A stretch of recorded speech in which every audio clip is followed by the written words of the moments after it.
What we're seeing in Texas is an increasingly diverse area. It's one of 4 majority-minority states in the country. Hispanics in particular are a growing political force, and what this ID does is it suppresses the turnout of those minority voters, and it tries to really make sure that white Republicans rule the state, even though Texas is increasingly diverse and increasingly minority. One rather humorous aspect of the new law that is disturbing is in Texas, according to the voter ID law, you can vote with a handgun permit, but you can't vote with a student ID. And that's the kind of thing that people look at and they say it makes no sense. But if you look at who owns guns in Texas, they are more likely to be Republicans. If you look at students in Texas, they are more likely to be Democratic or progressive in origin. Texas passed this law, an emergency designation, so they fast-tracked it through, and what the Justice Department found, according to the state of Texas's own analysis, anywhere from 600,000 to nearly 800,000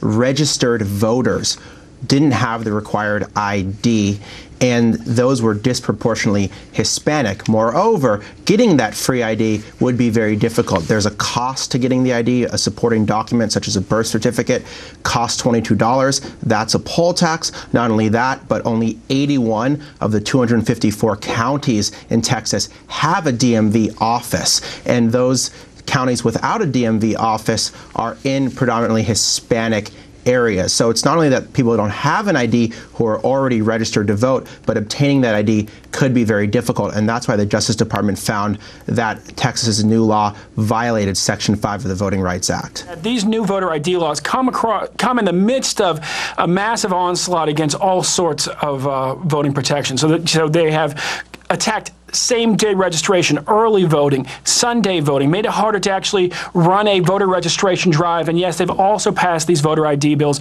making it harder to vote.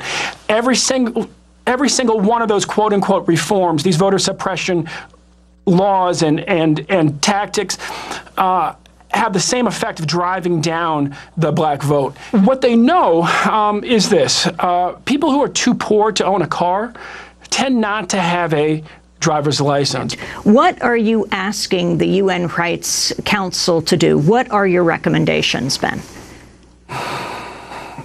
We're asking them to take an interest in what's happening in the U.S., to send over a delegation of experts, of lawyers, to look at what's happening and to frankly make clear the horrible impact that these laws are having and the new ones will have.